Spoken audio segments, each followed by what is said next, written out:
What is going on, YouTube?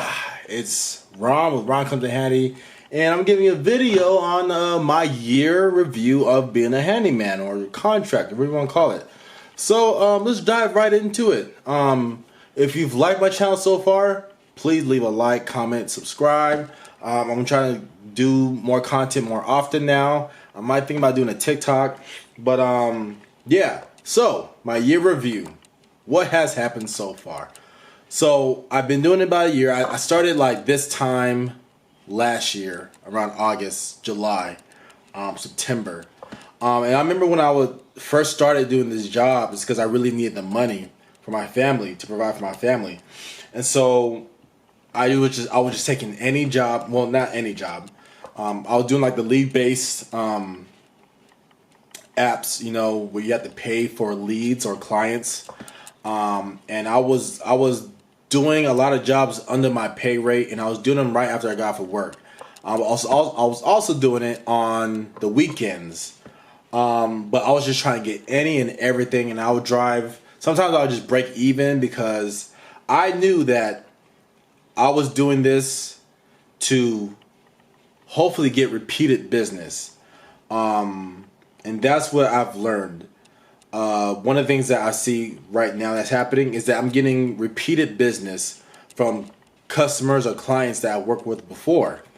So I've had like 3 calls this already, like today, asking me, hey, this is such and such. And I worked with them way in the past.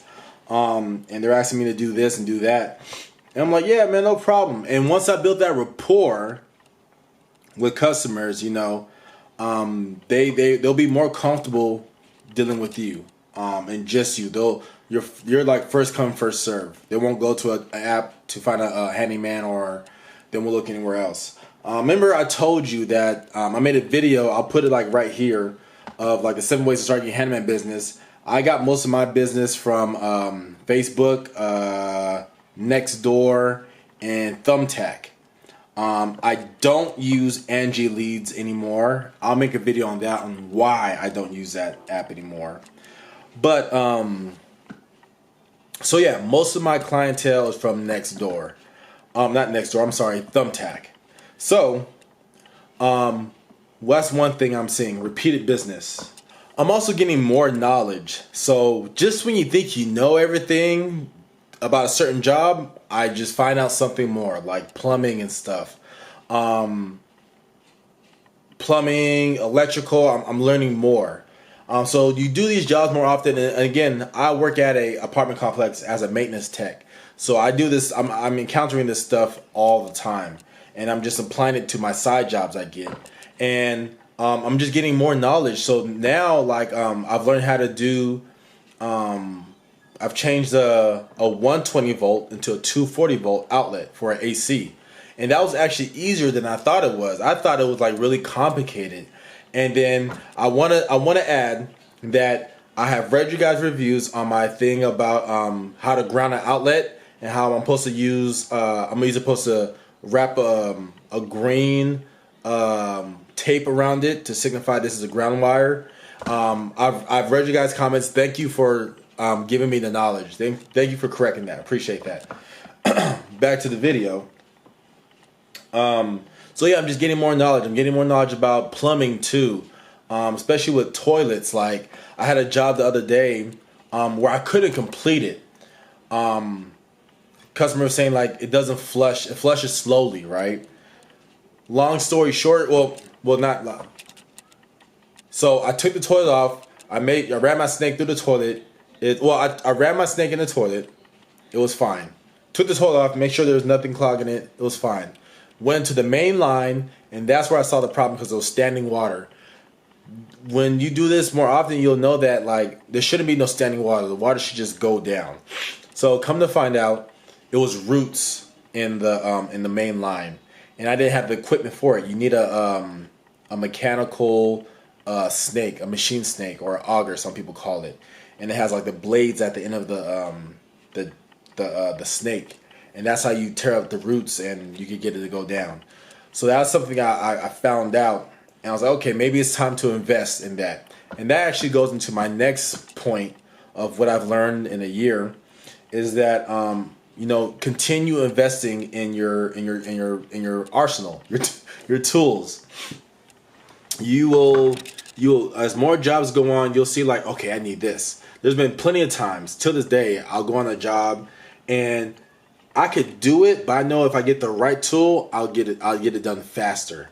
So as you guys seen before in my previous videos, I have like a tough or pack out, it's called by DeWalt. It's like a 3-tier one. I might need another pack out because I keep on building, buy more tools, and you're just investing it. One thing about this is that the more you invest in yourself, the more you get the money back. You get more money back. I have a lot of power tools for certain type of jobs.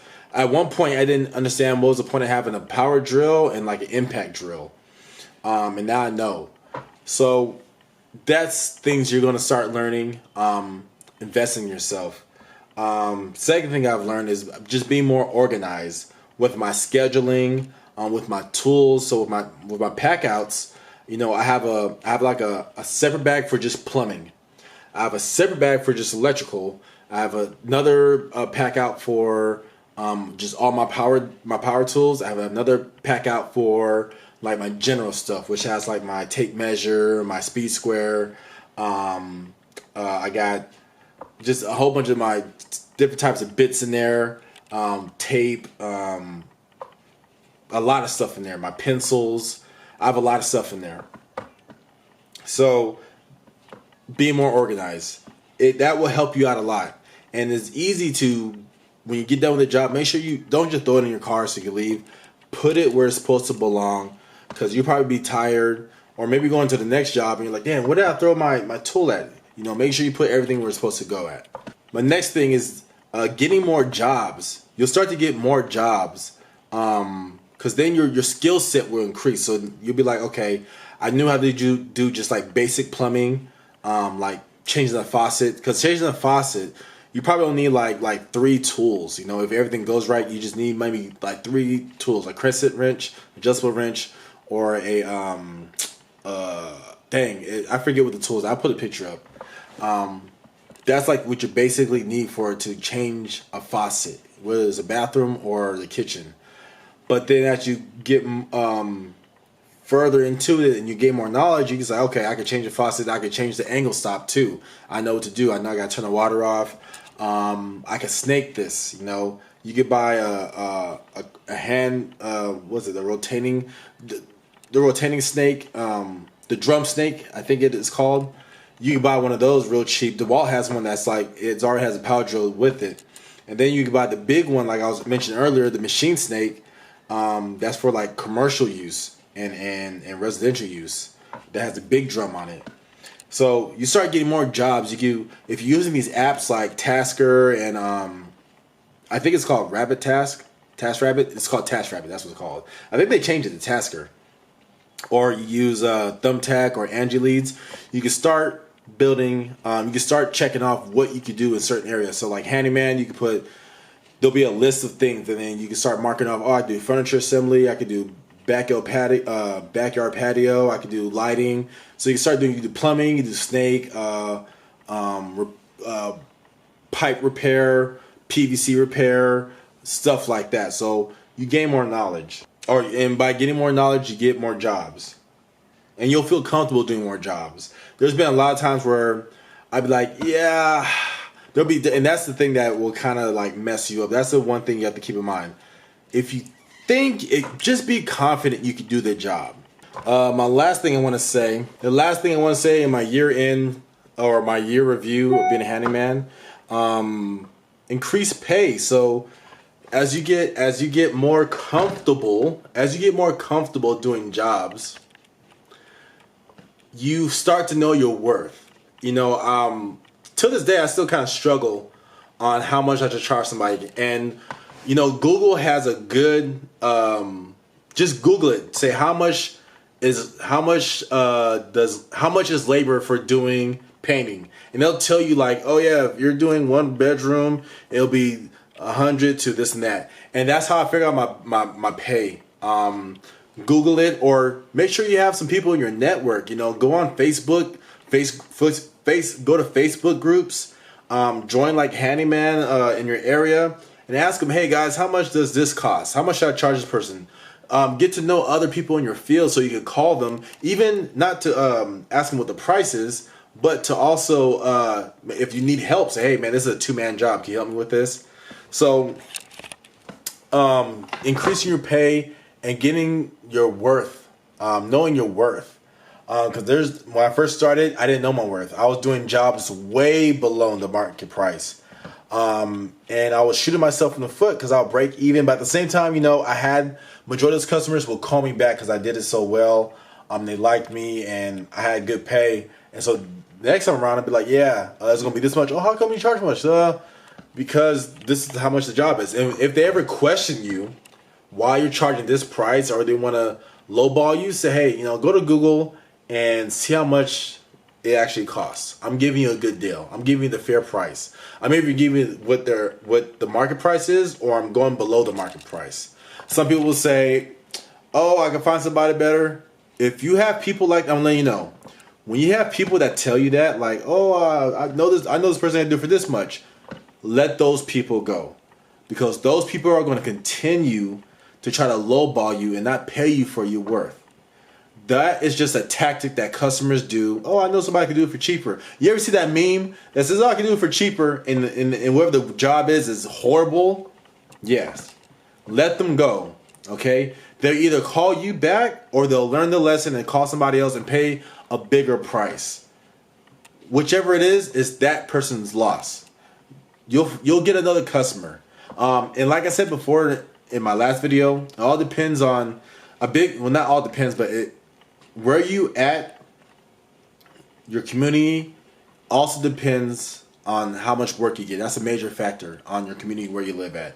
I actually live in an area where one city over is like a retirement spot, and other places like where people are buying and living at in the city east or west.